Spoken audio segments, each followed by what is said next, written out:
नमस्कार दोस्तों, जय जोहार। मैं कौशल तिवारी और बिहनिया संझा में आपका स्वागत है। अच्छे दिन आएंगे का सपना दिखाकर या फिर बड़े लक्ष्य का सब्ज बाग दिखाकर मोदी सरकार और हिंदूवादी संगठनों ने जिस तरीके से ताना बाना बुनकर संविधान को अपने जूते की नोक पर रखने की कोशिश की, अपराधियों को संरक्षण दिया या अपराध में खुद लिप्त हो गए और आम आदमी महंगाई और बेरोजगारी की चपेट में आकर अपनी जिंदगी के लिए जद्दोजहद कर रहा है। कल दो महत्वपूर्ण घटनाएं हुई। दोनों महत्वपूर्ण घटनाएं संविधान और कानून को अपने ठेंगे पर रखने का है और ये दोनों घटनाएं क्या देश के लिए चिंता का सबब नहीं होना चाहिए। सुप्रीम कोर्ट जब बुलडोजर का मामला पहुंचा तो सुप्रीम कोर्ट सख्त हो गया। तो दूसरा मामला गौ रक्षक के नाम पर आर्यन मिश्रा नाम के 12वीं क्लास के छात्र को गोली से उड़ा दिया गया। बुलडोजर मामले में तो सुप्रीम कोर्ट ने सख्त रवैया अपनाते हुए कह दिया कि सिर्फ अपराध के लिए किसी के घर को तोड़ देना ठीक नहीं है।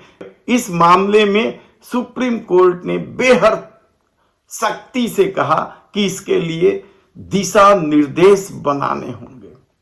और इस दौर में किस तरीके से बुलडोजर का खेल खेला गया, सिर्फ हिंदू वोटों के ध्रुवीकरण के लिए किया गया यह सब कुछ। और गौ रक्षक भी तो हिंदू वोटों के ध्रुवीकरण के नाम पर बड़े लक्ष्य का हवाला देकर क्या कुछ नहीं कर रहे हैं। छत्तीसगढ़ में किस तरीके से मॉब लिंचिंग की घटना हुई गौ रक्षकों के द्वारा, तो हरियाणा के फरीदगढ़ में कल आर्यन मिश्रा को ही उड़ा दिया गया। वे शायद नहीं जानते थे कि वो ब्राह्मण और हिंदू लड़का है। वे तो शायद उन्हें मुसलमान समझकर गोलियों से भूने रहे होंगे। इस दौर में अखलाक पहलू खान से लेकर इंस्पेक्टर सुबोध सिंह तक की हत्या गौ रक्षकों ने की और हर बार बड़े लक्ष्य का सब्ज बाग दिखाकर इस शर्मनाक अपराध को ढकने की कोशिश की। याद कीजिए आप, बलात्कार जैसे मामले में भी बड़े लक्ष्य का सब्ज बाग दिखाकर कठुआ, बिल्किस बानो या बीएचयू के बलात्कारियों का सम्मान किया गया। ऐसे में आर्यन मिश्रा की बलि भी क्या बड़े लक्ष्य के लिए की गई है।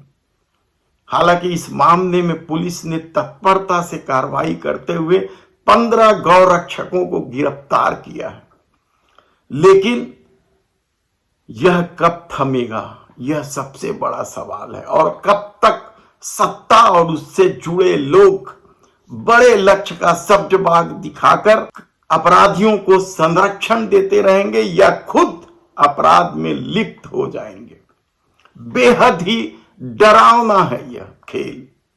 सत्ता में बने रहने या सत्ता बनाए रखने के लिए जिस तरीके से बड़े लक्ष्य का सब्ज बाग दिखाकर इस दौर में अपराध को पनाह दी जा रही है, अपराधियों को संरक्षण दिया जा रहा है और खुद सरकारें कानून अपने हाथ में लेने लगी है।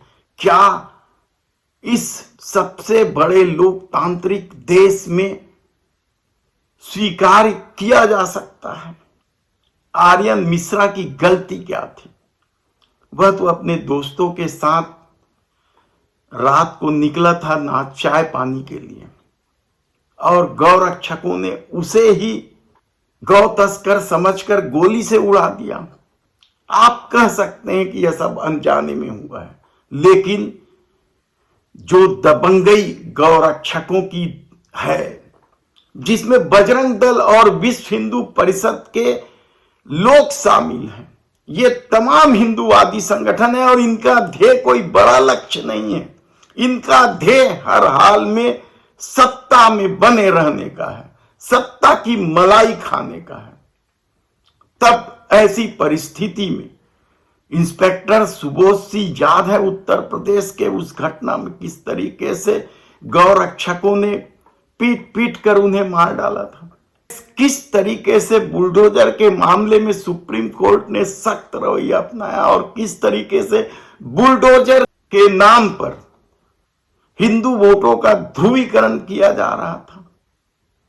आखिर सत्ता में बने रहने के लिए कोई संगठन या सरकार किस स्तर तक नीचे गिर सकती है, यह उदाहरण है। और एक दो उदाहरण नहीं, आप किसी भी मामले में देख ले। यदि आप बलात्कारियों के मामले में भी देखेंगे तो आपको सैकड़ों उदाहरण मिलेंगे। पार्टी में पदाधिकारी बनाए गए हैं, सांसद विधायकों की टिकट दी गई है। हत्यारों की फेहरिस्त देखेंगे तो आपको इसी तरीके से सैकड़ों की संख्या में मिलेंगे लोग। और इन सबको यह कहकर संरक्षित किया जा रहा है कि बड़े लक्ष्य, क्या है बड़ा लक्ष्य? क्या अब पूरा पोल खुल नहीं गया है? यह बड़ा लक्ष्य सिर्फ सत्ता में बने रहने का खेल है, इसके अलावा और कुछ नहीं है।